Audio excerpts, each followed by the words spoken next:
Bismillahirrahmanirrahim. Assalamualaikum warahmatullahi wabarakatuh.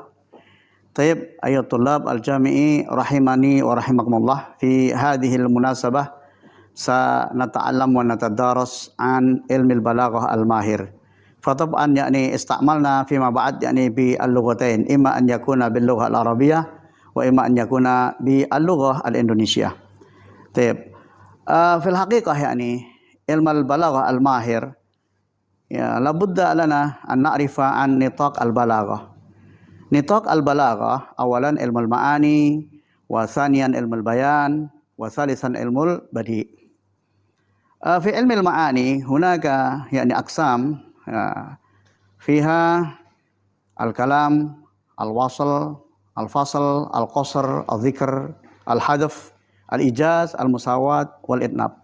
Wa fi ilmi al-bayan at-tashbih, al-majaz wal kinayah. Wa fi ilmi al-badi' al-muhassinat al-lafdhiyah wal muhassinat al-ma'nawiyah. Ayyuhat tulab al-jami'i rahimani wa rahimakumullah. Nara anna al-madkhal fi dirasatil balaghah hunaka manhaj al-qadim wa hunaka manhaj al-hadis. Anna al-manhaj al-hadis wal manhaj al-qadim hunaka farqun. Al-manhaj al-qadim al-balaghah hiyal ma'ani wal bayan wal badi'. Wa amal thaniya yani al-firaq bain al-balaghah wal adab wat tarkiz fi an-nadhariyah wal falasafah. Wa al-manhaj al-hadis al-balaghah hiya tariqah al-wahdah. Wa kadzalika thaniyan izalatul firaq bain al-balaghah wal adab. Wa salisan at-tarkiz fi takwin ad-dhawq al-adabi والتخفيف على المصطلحات البلاغة. رابعا الاتجاه على موضوعات البلاغة بحسب الفسيولوجيا. خامسا الانضمام البلاغة على الأدب. Ruang lingkup ilmu ma'ani itu ada 8. Isnad khobari, musnad alaih atau musnad ilaih, qasr, insya, ijaz dan itnab, fasal dan wasal, muta'alliq fi'il dan musnad. Ilmu ma'ani ala lisaniyat al-hadisah. Jadi pembahasan kita adalah tentang ilmu ma'ani berbasis linguistik modern. Ini yang kita pakai adalah model Roman Jakobson. Dalam hal ini literatur balaghah klasik ini ditemukan istilah ilmu ma'ani, ya tidak ditemukan istilah ilmu ma'ani kecuali pada karya As-Sakaki.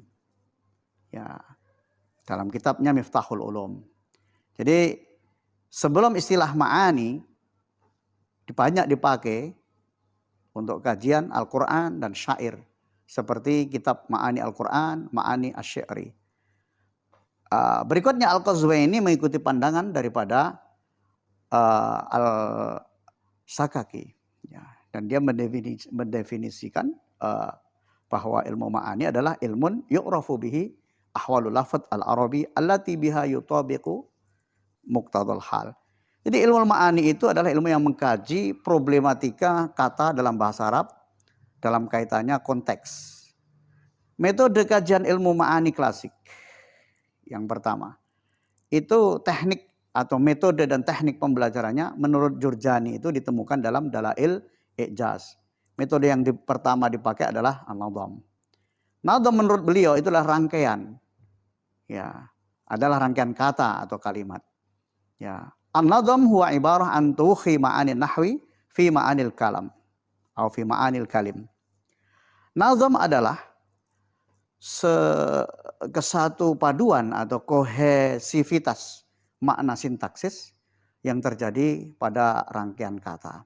Sedangkan metode ilmu ma'ani modern, ya di lain tempat As-Sakaki menyatakan bahwa maqamat itu terjadi pada rangkaian kata dalam kalam. Jadi kualitas suatu kalam sangat ditentukan dengan kecocokannya dengan muqtada al-hal. Sehingga beliau menyatakan yakni bahwa dari perspektif linguistik metode Al-Jurjani ini mirip dengan teori strukturnya de Saussure, yaitu seorang yang mempunyai teori sintakmatik.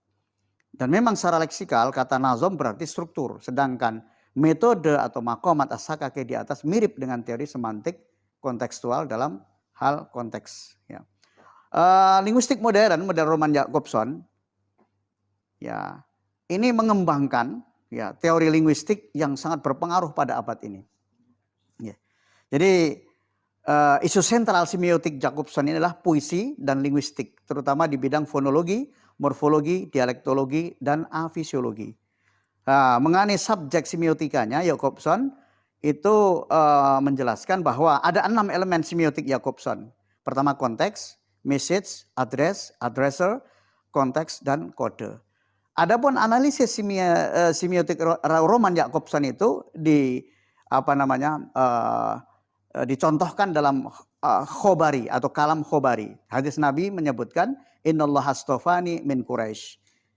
Elemen semiotik Jakobson itu pengirimnya siapa? Adresernya siapa? Nabi Muhammad SAW.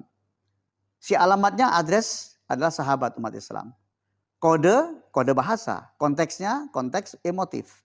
Pesan message adalah fakhr atau rasa bangga. Analisisnya ya yaitu adalah konteks emotif itu adalah fakhr, rasa bangga. Ya. Kemudian addressnya itu adalah sahabat atau umat Islam, adresernya adalah Nabi Muhammad, sedangkan kontak adalah kode bahasa. Terakhir dalam perspektif pragmatik, turun atau tuturan di atas termasuk jenis tindak tutur ilokusi, ya, karena memiliki makna lain di luar makna leksikalnya. Makna ilokusi itu sendiri adalah tuturan tersebut, ya disebut nouns atau pengumuman atau mengumumkan, ya, bahwa ia adalah orang Quraisy yang telah dipilih menjadi rasulnya. Sebagai contoh dalam kalam insya'i itu firman Allah dalam surat At-Tolak ayat 7, liunfik dzu sa'atin min sa'atih. Hendaklah orang yang mampu memberi nafkah menurut kemampuannya. Elemen semiotik Jakobson ini pengirimnya, adresernya Allah Subhanahu wa taala. Si alamatnya, adresnya adalah seorang suami atau manusia. Kodenya adalah kode bahasa. Kode bahasa dan konteksnya konteks bahasa. Pesan atau message-nya adalah wujub atau wajib. Analisisnya seperti ini. Konteks bahasa itu wujub. Nah, adresnya itu tadi adresernya adalah Allah Subhanahu wa taala, sedangkan adresnya suami, ya, kemudian kontak dan kode bahasa. Dan pada ayat ini Allah memerintahkan manusia, dalam hal ini seorang suami menafkahi istri serta anaknya yang masih kecil semampunya. Menurut Al-Qurtubi, ukuran besar kecilnya nafkah sesuai dengan kemampuan suami dan kebutuhan istri, sebagaimana ukuran kebutuhan hidup yang wajar dan layak. Namun Imam Syafi'i radhiyallahu an, ya, ukuran nafkah disesuaikan dengan kemampuan suami, bukan kebutuhan istri atau anak yang ditanggung. Khulasah sebagai kesimpulan bahwa balaghah ini adalah suatu disiplin ilmu yang sangat panjang di dunia Islam. Ya, didukung Al-Qur'an dan As-Sunnah, hadis Nabi, dan juga pola pikir wawasan bangsa Arab yang semakin baik, sehingga mengalami kemajuan yang sangat signifikan. Dengan adanya banyaknya karya yang bermunculan. Dari uraian dari uraian di atas bahwa terlihat bahwa pendekatan linguistik, terutama pendekatan semiotik atau semiotika yang dikembangkan oleh Roman Jakobson ini, ya, terdiri dari semantik pragmatik yang cukup efektif dan memperjelas bahan ajar balaghah. Terutama ini diambil dari kitab Al-Jawahir Al-Balaghah dan Al-Balaghah Al-Wadihah. Demikian apa yang bisa kami sampaikan. Kita tutup dengan Alhamdulillah. Assalamualaikum warahmatullahi wabarakatuh.